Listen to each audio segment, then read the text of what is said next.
Councilmember Scanlon. Thank you. I'd like to address item number 28. You have the floor, sir. Thank you, sir. We are now 9 months into this pandemic. That is 9 months during which the children of the Buffalo Public Schools have been taking part in remote learning. 9 months without their teachers having a close eye on them. 9 months since they have been surrounded by their friends and classmates. 9 months during which I promise you many of these students have fallen behind. This has also provided the Buffalo Public Schools 9 months to produce a plan. 9 months to produce a plan which would return these students, their teachers, and the administrators of those buildings to their schools in a safe manner. The fact that there does not appear to be any semblance of a plan to do so is a failure of magnificent proportion, which could irreparably harm these kids for the rest of their lives. And if it isn't figured out soon, we'll do so. I have spoken to teachers, parents, students, administrators about these past 9 months. Best case scenario, these kids are treading water scholastically while being harmed mentally and socially due to withdrawal from the outside world. I do not have to explain to any of you the worst case scenarios. Poverty, neglect, abuse, all exacerbated by the pandemic. You have children going to bed hungry because they're not receiving meals at school. You have students whose teachers may not spot signs of neglect or abuse they otherwise might have. You have students falling behind because they can't keep up, or quite frankly, no one's helping them log on to their online classrooms. And students socially entering a free fall. Simply put, virtual learning is not working. Again, the Buffalo Public Schools has had 9 months to come up with a plan to return these students.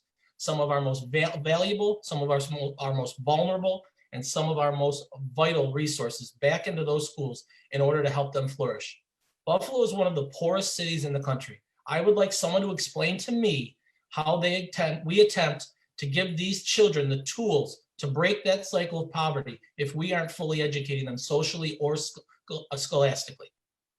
It is absolutely infuriating to me to sit and watch suburban school districts figure a way to return their kids to school while the Buffalo Public Schools, a district overwhelmingly full of Black and brown kids who are historically marginalized, sit idle, not informing parents or teachers of a return policy.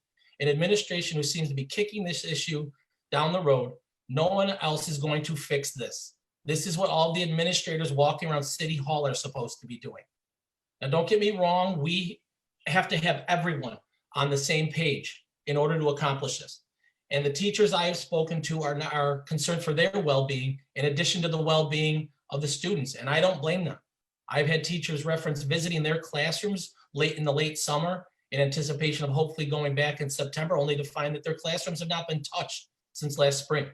The same stains, the same dirt, all the uncleanliness throughout their classrooms, simply untouched. I've heard from teachers and administrators who've been told they have to develop their own return policy. Please explain to me how you are going to return to school a district of 30,000 students, whether it's split in half, however you plan on doing it, you're going to have them do it on an individual basis in the schools. That is insane to me. This is $1 billion corporation, and God knows how much money is spent on the administrators in this organization. And no one can put a plan together to return these kids back to school. This is an absolute failure.